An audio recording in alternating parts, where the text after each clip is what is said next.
There's going to be a January 6th hearing tomorrow from the January 6th committee in the House of Representatives. I heard a rumor that the entire case linking Trump to the Proud Boys is based on that debate with Chris Wallace, where before the election, where Chris Wallace was asking him to denounce white supremacy, and he said, I've done it many times, I've done it several times. Donald Trump said that. He said, what do you want me to say? And so Chris Wallace says, well, what about the Proud Boys? And Trump says, don't get involved. Let the government take care of things. Stand by. So basically, there was a lot of media coverage the next day saying that stand by meant that they should wait for their signal. And so what they're going to say in the committee is that those Proud Boys were waiting for their signal from Trump. That was on January 6th, and that they got their signal by dog whistles, maybe.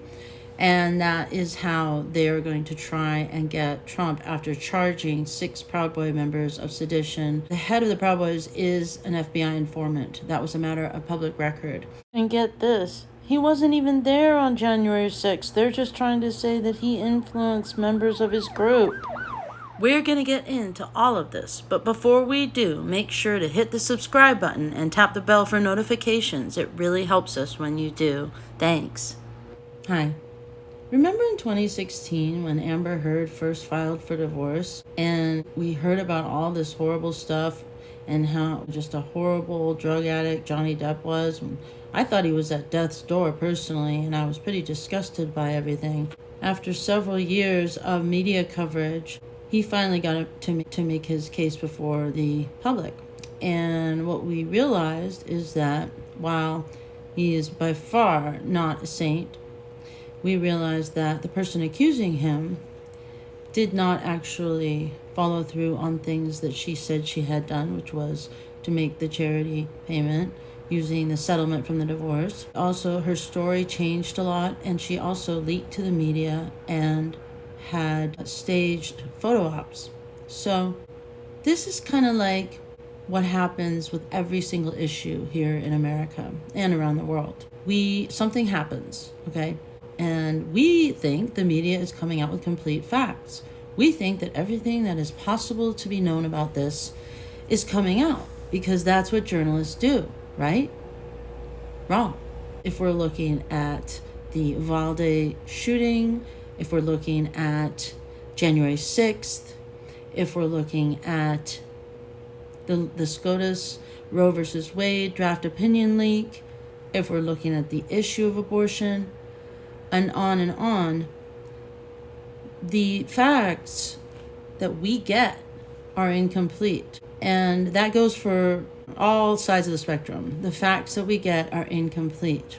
Right now, the people in power of all 3 branches of government are in control also of what's coming out. As we all saw with the Hunter Biden laptop, that's Russian disinformation, but the Steele dossier, which looked like a homework assignment, was not Russian disinformation. It was gospel truth.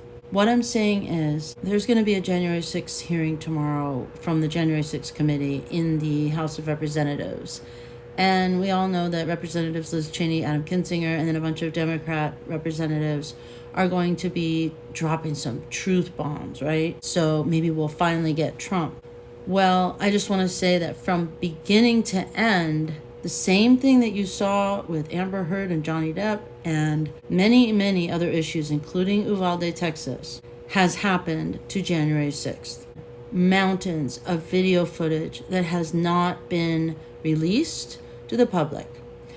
And these show people removing barriers, law enforcement removing barriers. Also, we have information on Trump requesting more of a defense presence at the Capitol specifically. And we know that Nancy Pelosi was in charge of security and that she did nothing. And I was just a bystander that day. I didn't go in, but I was thinking to myself, this place is wide open. Why is that? None of us would ever expect it to be wide open. I wouldn't even try to go in the Capitol. I was at the speeches, which were down at the Ellipse. And I could tell that somebody dropped the ball because all of those people couldn't have gotten in.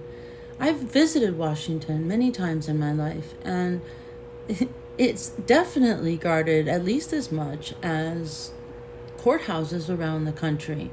Not that day. Not that day at all. And so I knew right away something was amiss. And I also saw tour buses out in front of the Smithsonian where they have vendors and food vendors and things. And that day, all the parking was locked down. There was nowhere to park. And yet those 3 or 4 window tinted tour buses were parked there. It was just so odd. I'm not suggesting anything other than what I've already heard as a journalist, and that is, unmarked tour buses carry many different types of people, and they can be government run or contractor run. And so I made a note of that because the people that I saw on TV in the Capitol were not all Trump supporters. And there were many Trump supporters who were just filing through the gallery and taking pictures and kind of just like wondering what the heck was going on. And even those people are still rotting in jail. They finally got their sedition charge with those Proud Boys. But if nothing else, maybe you could just say, wait a minute, do we need to maybe resist the temptation to have trial by media? Because we've already seen a lot of things come out that are really shocking. So maybe we should just take this a little slower and start asking for complete facts, all of the evidence, all of the footage, and stop letting this committee only look at a very, very narrow band of evidence. And again, remember this Chris Wallace question. That's how they're going to try and tie Trump to the Proud Boys. So that is my thoughts for today, Wednesday, June 8th, 2022. Keep calm and share complete facts. Bye-bye.